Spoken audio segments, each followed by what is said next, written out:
Hey guys, this is Tyriel M3 and I'm going to show you how to make your computer run faster. I've been approached by many people and asking me, hey man, how do I get my computer to run faster? I mean, when I first got it, it was running so fast, so smooth, and now it's kind of bogging down, lagging behind, and I really don't know what's going on. And the best thing that you can really do in this situation is to reformat your hard drive. I call it nuking it. It wipes your hard drive clean, puts your computer to factory standards, and it really just puts it back just as fast as it was when you first got it, when you reinstall the operating system on it and put all your favorite programs back on it, which of course before you do that you'll want to save all your documents because it will be gone, and pictures and stuff you want to keep. But I'm not going to show you how to do that because you definitely couldn't do that with screen capture because you would not be able to keep the program while showing you the BIOS. It's just not how it works. Moving on.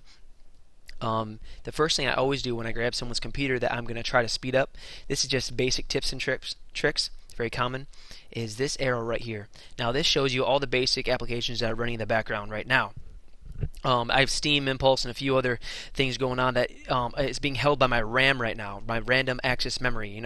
I have 8 gigs of RAM in this computer, so that's more than enough for definitely basic computer usage. But basically, what RAM is it's kind of like if my right hand's the processor, then in my left hand's is my RAM. I'm holding information. It's that close to me. But if the information that I need to search for isn't in the RAM, then I need to go downstairs, around the corner, across the block, and then find it in someone's room behind a locked door. And it takes a lot longer to do that versus just going from a left hand to right hand. That's kind of a basic explanation of why RAM is useful, and having lots of it makes your computer run faster. Because after you grab it once, it's always going to be held in the RAM until it runs out of space, and then it won't have it there anymore. But anyway, and that resets every time you restart your computer. But also, the next thing I would check, also just to see what's going on in the background, is push Control Delete, and then you press, you open your Task Manager, which I have open right here, and this will show you what kind of actual programs you actually have running. Now, applications and background programs and applications are two completely different things. So. And open your processes. Now this is all the processes that are happening in the background. And you click on CPU, it shows you what's actually using the most right now. System idle, and my camera program is actually using 12 whopping % right now. But it also shows how much memory in your RAM it's using up right now at this moment. This is 159 megabytes, is a decent amount for just a little program. But video games can definitely bug it up real quick, and you do any rendering. Moving on from there really quickly. I want to show you actually how to make your computer run faster. First thing I do is go to Start, All Programs, then you gotta go to Accessories. Then in System Tools, you will find Disk Cleanup. You click on Disk Cleanup, show what drive you want to clean up. You can partition your drive to be a C drive, a D drive, or you could actually have multiple hard drives. Doesn't matter. Now, which one that you actually have your operating system on, I would definitely use that one. Clean that one up because that's where all your temporary internet files go, and you actually should probably clean up all your drives, depends on how big they are. But the bigger a drive is, the longer it takes to clean up and defragment, which I'll describe a little later. So it calculates how much space is on your free on your hard drive, and it shows what's going on. See, I got a 1.7 gigabytes of junk in the recycle bin I could free up, and I just want to say another quick tip is if your hard drive is 80% full or more, it will bog down your computer. It's kind of like you have a empty bucket, and you put a cup of dirt in there and a nickel, and you mix it up. It's easy to find the nickel because you only got a cup of dirt. But if you fill that whole bucket up to 80% full of dirt, try to find that nickel now. I mean, good luck, because there's so much more to dig through. You get it? So moving on. The next thing that I would do, obviously, is clean all this up. Click on every one of these and destroy them. Just wipe it clean. Now, you can also go to your programs that you have running on your computer, like any old video games and stuff. Just kind of clean that up, makes your computer run a little bit faster for the most part. But you won't see too much difference until you reach the 60, 70, 80% mark as far as getting your hard drive completely full. Now, you can also do System Restore and Shadow Copies. Now, what's really cool about System Restore, what it does is it resets your computer to its previous settings. Like, let's say I do something on my computer I don't like. Somehow I change some settings around, I'm like, oh no! And I can't get it back to the way it used to be. You can do a System Restore from like months ago. It saves your System Restores. That's why it's good to clean these up, because it's what it does is it kind of flashes and saves all the information that you have saved on your computer as far as settings are concerned. That is and as far as colors are concerned, with your windows and your mouse pointer and your speed of your mouse and all kinds of crazy stuff. So anyway, so it resets that for you, and it's going to clean that up because it definitely takes a lot of memory to do that.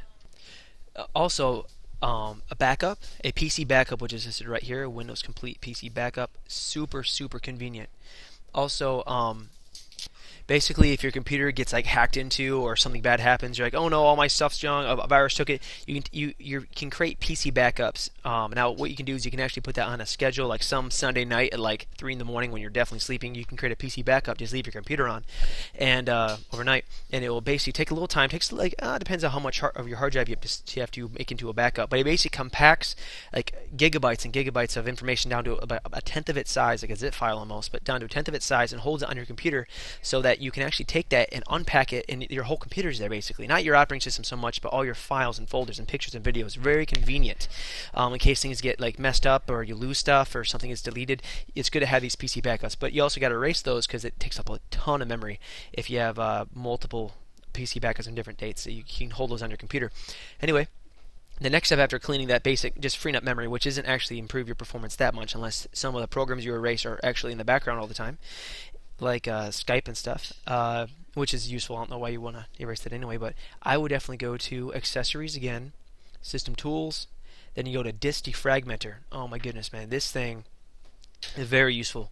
So basically what it does, it's like when your computer first installs stuff, it just kind of throws it in there. Any place, it looks organized to you, but when it's in your disk, it's not in order. If you've ever seen a disk defragmenter work, it's kind of like there's bricks information, like as if they're folders, but there's some that are not very organized. It's called indexing your folders, so your computer can it's like okay, for instance, you're in a file cabinet.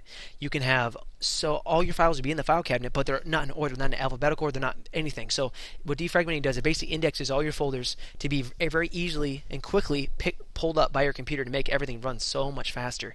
And by doing that, you can make your computer run a lot quicker. So you definitely want to do that. You want to analyze the disk first and then defragment it. This will take some hours, so make sure you don't need it for a period of time or something. You can even have it run overnight if you want, depending on how fast your computer is. 6 cores makes this go by about 45 minutes to an hour, depending on how big your hard drive is. But if you have a slower computer or a laptop, I would definitely take an afternoon and do this. But it's good to do. It'll make your computer run a lot quicker, a lot snappier, and you will notice an immediate difference after you restart your computer. So that is basically how you make your computer run faster. First, you get rid of some basic background things that you have on startup. Man, your computer will start up with all this junk automatically. It's kind of like bloatware. Because guys, we install so many things like toolbars and extra things we add onto a computer, and it starts with startup. So it takes so much longer for your computer to start up because you have so many applications and programs opening as soon as you start your computer. So it's good to go in there and stop those from happening. You can do that inside the actual program and properties usually, and that's how you stop that from happening, and have them running in the background, taking up too much RAM. So anyway, that's all I got for you today, guys. Thank you very much and have a great day.